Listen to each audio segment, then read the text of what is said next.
Build a mind that remains strong under pressure. Pressure is no longer an occasional condition of life. It has become its background.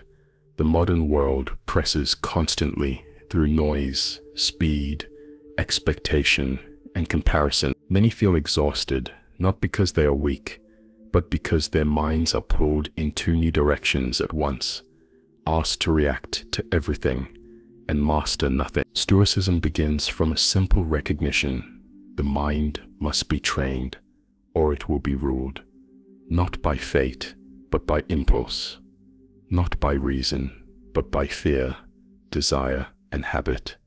When pressure arrives, and it always does, the untrained mind tightens, resists, and collapses inward. The trained mind steadies itself. It does not deny difficulty. It meets it without surrender. This philosophy was not designed for comfort. It was shaped in courts, battlefields, exile, illness, and political decay. Its purpose was never to make life pleasant, but to make the individual unbreakable where it matters most: in judgment, in conduct, in character. Strength, in the Stoic sense, is not aggression or dominance. It is the ability to remain clear when events are unclear. It is the ability to remain clear when events are unclear. It is the refusal to hand over one's inner state to chance, in opinion, or external force.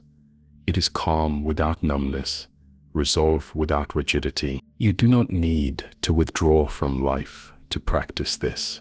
You need to engage it more honestly, to see where you give away control unnecessarily, to notice how often you react instead of choose, to understand that peace is not found by arranging the world, but by disciplining your response to it. This work is quiet. It brings no applause. But under pressure, when certainty dissolves and fear rises, it is the only kind of strength that lasts. Pressure exposes the structure of the mind. When events move slowly, weaknesses remain hidden. When demands increase and outcomes feel uncertain, the habits of thought that usually operate unnoticed come into view. Stoicism begins here, not with comfort, but with examination. Most distress comes from a single confusion: the belief that we are responsible for things that are not ours to command. This confusion is ancient, but the modern world, news cycles, social media, economic instability, and constant comparison create the illusion that everything demands your opinion, your emotion, your immediate reaction. The result is a mind stretched thin, reactive, and permanently unsettled. The Stoics made a strict distinction. Some things depend on you, some things do not. Your judgments, intentions, and actions are yours. Outcomes, other people's behavior, reputation, and chance events are not. This is not a theory meant for quiet study. It is a daily filter through which every impression must pass. An impression arrives, an email, a comment, a delay, a loss. Immediately, the mind wants to label it as good or bad, threatening or unfair. Anxiety and anger do not come from the impression itself, but from the judgment added to it. This happens so quickly that it feels automatic, but it is not inevitable. Between the event and the emotional response, there is a moment, often brief, often ignored, where reason can intervene. Stoic discipline is the practice of reclaiming that moment, not suppressing emotion, but questioning the judgment that fuels it. Is this within my control? Does this truly harm my character? Am I responding to reality or to a story I am telling myself about it? Modern life trains the opposite habit. It rewards immediacy. It treats every notification as urgent, every opinion as consequential, every disruption as personal. Over time, this erodes inner authority. The mind becomes a servant to circumstance, pulled outward, unable to remain still, even when stillness is required to build strength under pressure. The first task is to withdraw consent from this chaos, not physically, but mentally. You do this by refusing to grant automatic approval to every thought that arises. The Stoics called this assent. An impression presents itself. You decide whether it deserves belief. Most do not. This is not denial, it is clarity. When something genuinely requires action, reason will still recognize it. Calm is not passivity, it is precision.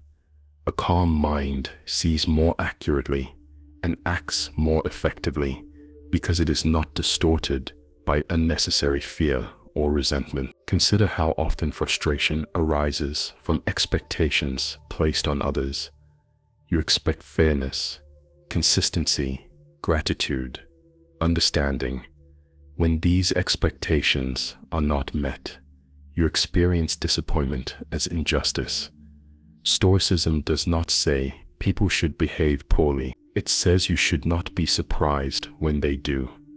Human behavior is variable, emotional, and often irrational. To demand otherwise is to demand a world that does not exist. This does not excuse wrongdoing. It removes the added suffering of shock and indignation. You respond to reality as it is, not as you wish it to be. From that position, you can act firmly, even forcefully if needed, without inner turmoil. Anxiety about the future follows a similar pattern. The mind projects forward, imagining scenarios it cannot control and treating them as present threats. The body responds as if danger is immediate. Stoicism counters this by narrowing the field of concern. The future is not yours to manage. Preparation is choices. Integrity in the present moment is when you focus on what can be done now, what thought can be corrected, what action can be taken, what impulse can be restrained. The future loses its power to dominate you, not because it becomes safe, but because it becomes irrelevant to your current duty. Pressure often reveals another weakness, the need to be seen as competent, successful, or in control. When identity is tied to outcomes or approval, pressure feels existential. A mistake becomes a threat to self-worth. Criticism becomes humiliation. Failure becomes collapse. Stoicism cuts this attachment at the root. Your worth is not measured by results, but by the quality of your reasoning and conduct. You can act well and still fail. You can make correct decisions and still face loss. If your sense of self depends on success, you will live in constant fear. If it depends on character, you gain stability. This requires humility, the acceptance that you are fallible, limited, and subject to forces beyond your influence. Humility is not weakness here, it is accuracy. The arrogant mind resists reality.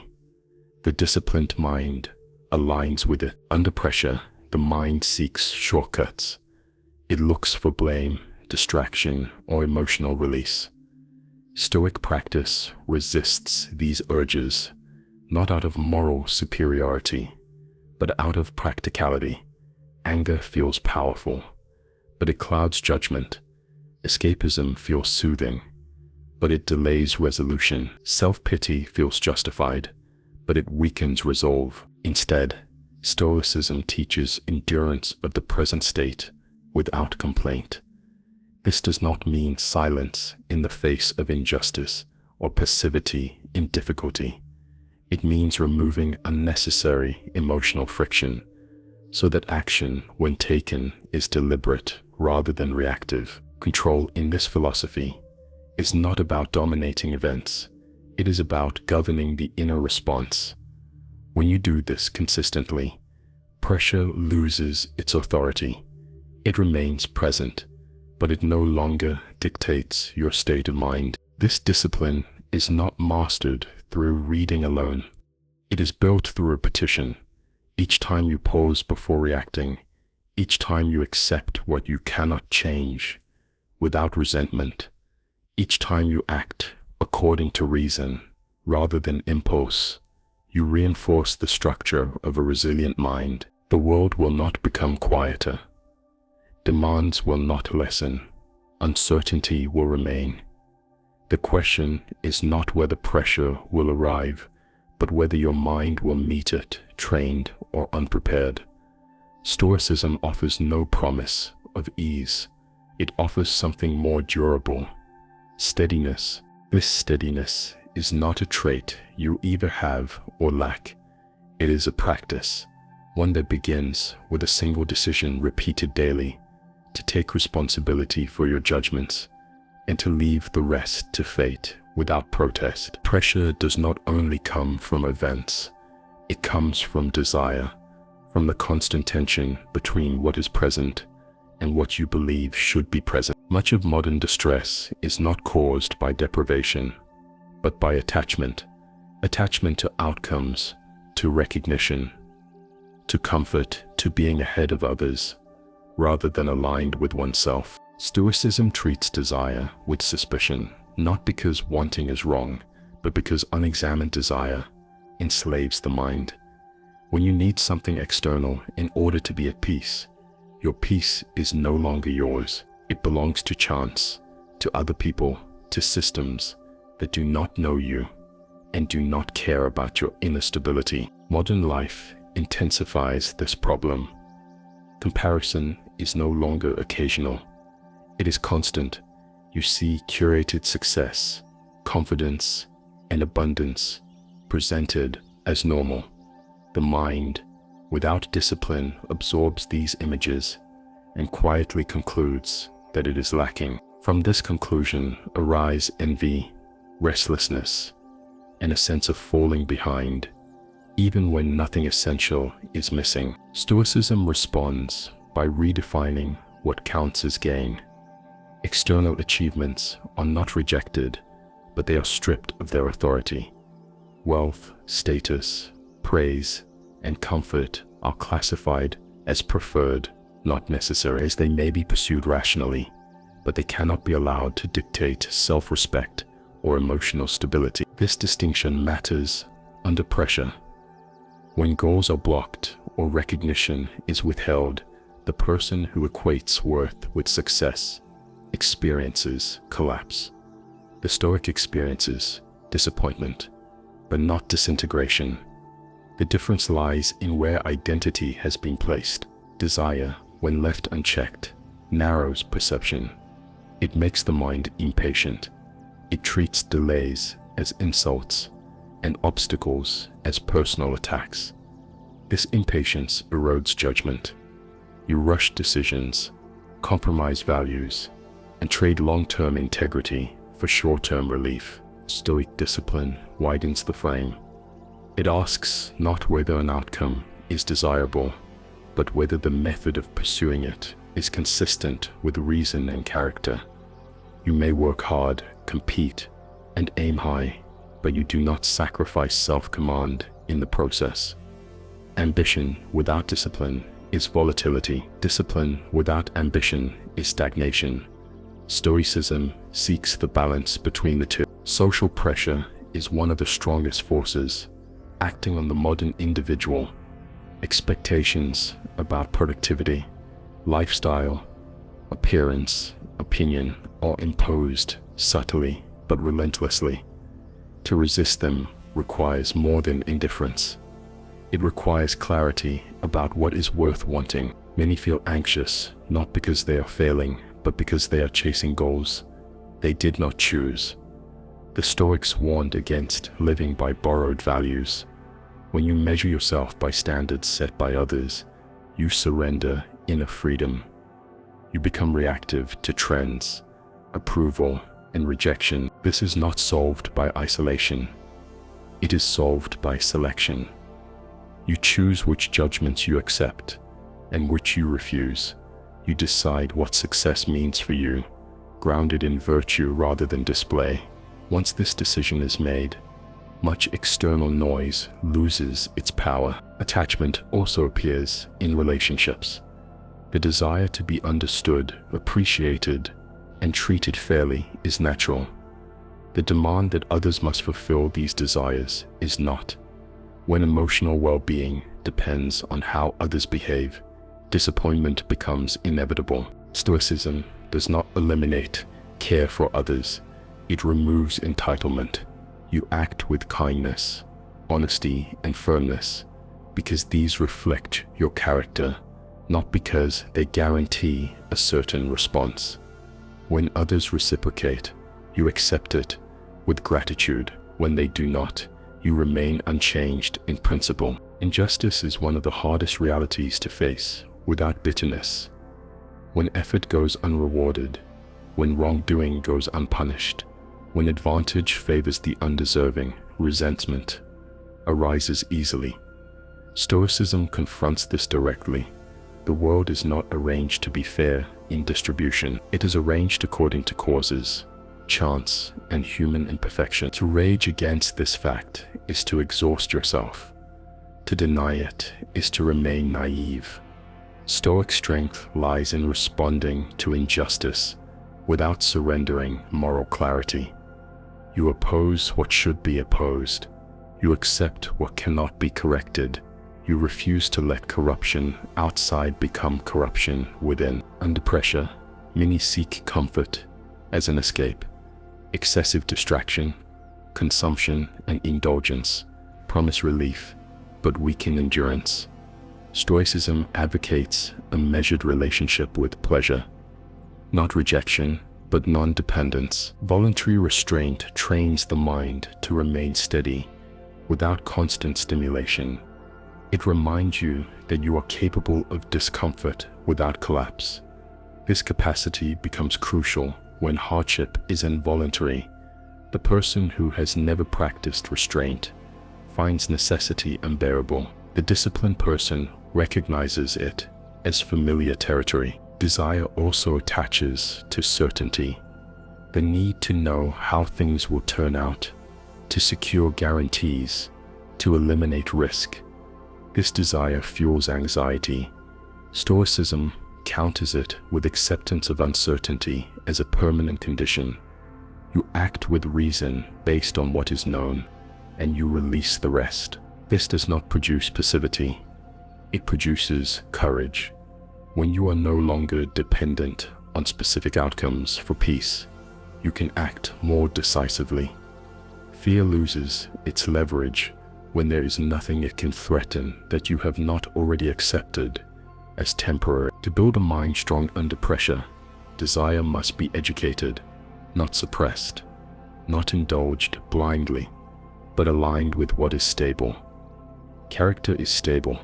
Reason is stable. External conditions on. Each time you loosen attachment to what lies outside your control, you reclaim energy. Each time you choose integrity over approval, patience over urgency, sufficiency over excess, you reinforce inner independence. Pressure will continue to test these attachments. That is its function, not to punish, but to reveal where dependence still remains. Stoic practice is the ongoing work of noticing this dependence and releasing it, not all at once, but steadily, without drama. This is how resilience is built, not by hardening the heart, but by placing it where chance cannot reach it. Pressure ultimately confronts you with what cannot be avoided: loss, decline, separation, failure, illness, and death are not interruptions to life. They are part of its structure. Much modern anxiety comes from treating these realities as abnormal, as if something has gone wrong when they appear. Stoicism begins from the opposite position. Nothing has gone wrong. This is how life unfolds. Impermanence is not a concept to be admired from a distance. It is a fact to be integrated.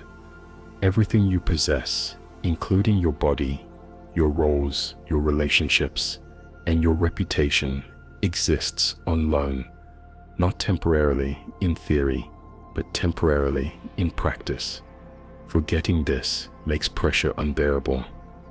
Remembering it makes pressure intelligible. The Stoic does not dwell morbidly on loss.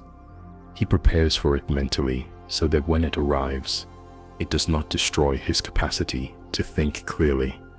Preparation does not eliminate pain. It limits panic.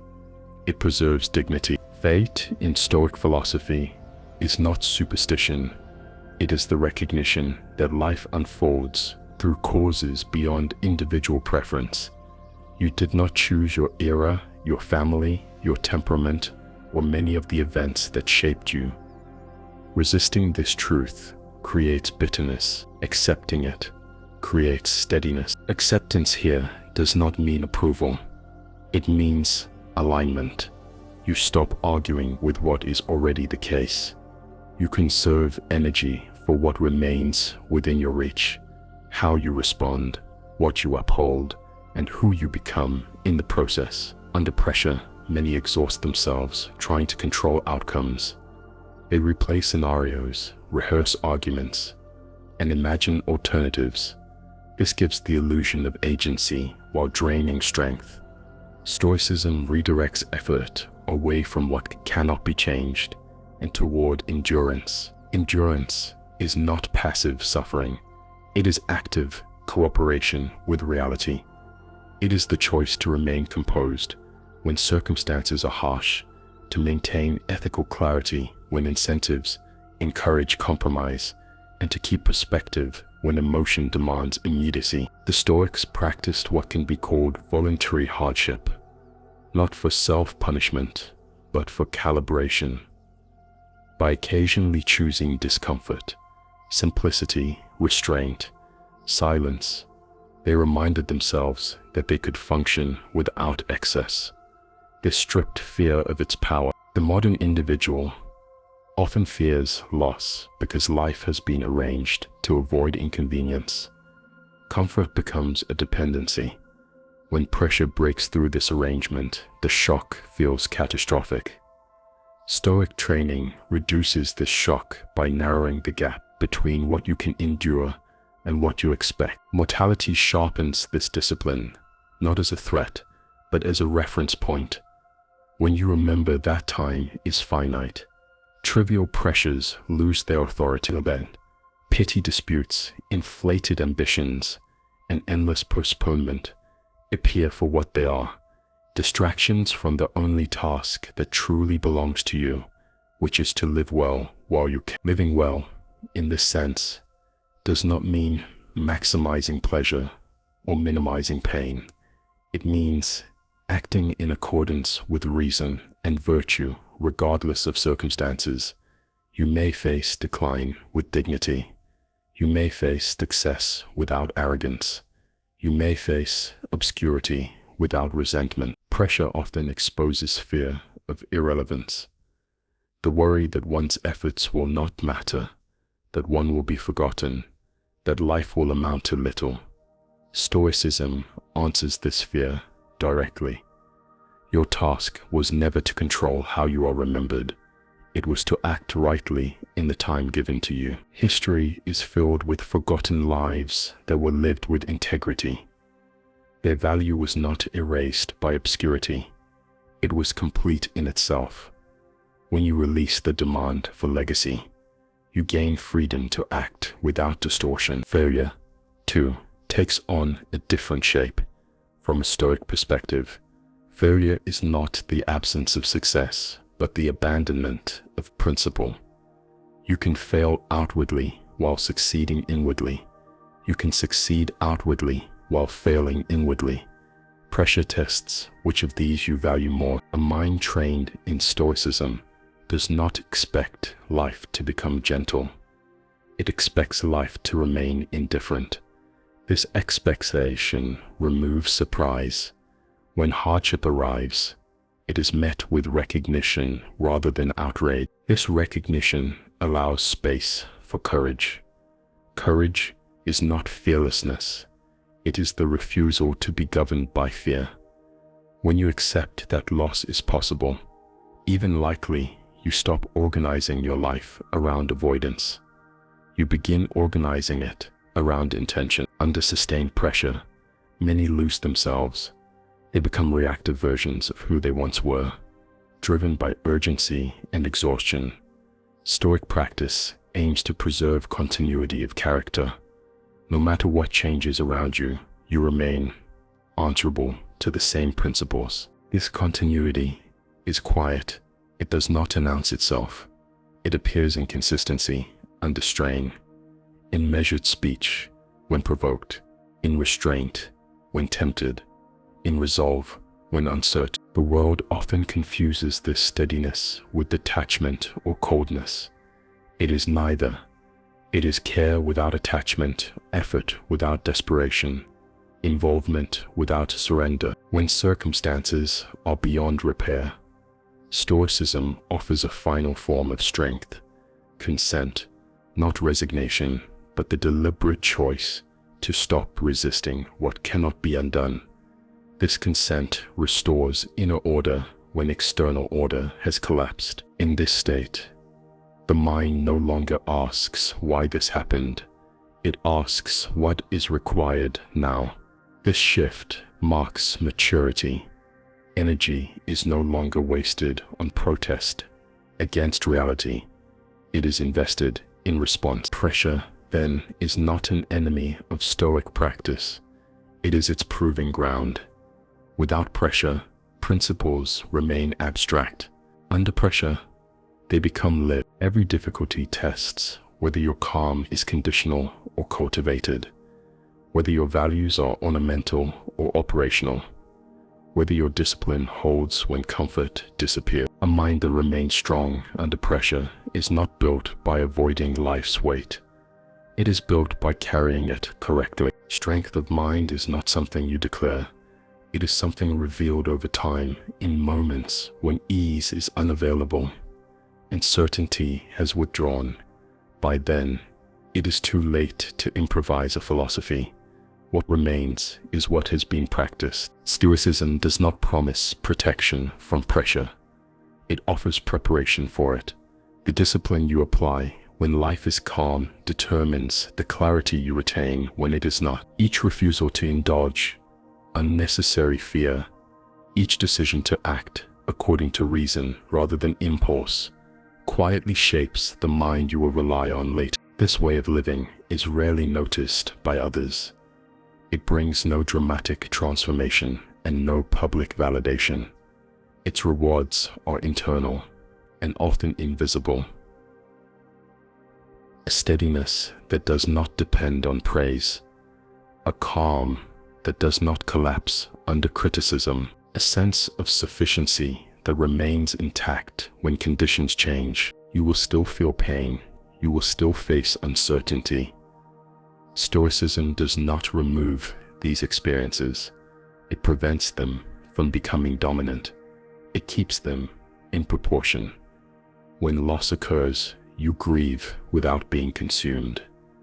When success arrives, you accept it without being altered. The work never ends, not because it is burdensome, but because life continues to present new conditions. Stoic practice evolves with them. It adapts without abandoning its core: reason, judgment, discipline, desire, and acceptance of what lies beyond control in a world that rewards excess, reaction, and spectacle. Choosing restraint is an act of quiet resistance. Choosing clarity over noise, character over display, and steadiness over intensity requires resolve. This resolve is not dramatic. It is built in ordinary moments, repeated without recognition. If this way of thinking speaks to you, remain with it, not as a source of comfort, but as a standard. Return to it when pressure rises and when complacency tempts you to drift. This channel exists to support that practice, not to motivate, persuade, or reassure, but to remind, to return you to first principles when the world pulls you away from them. Walk this path deliberately. Strength will follow, not as a feeling, but as a condition of mind that endures when everything else is uncertain.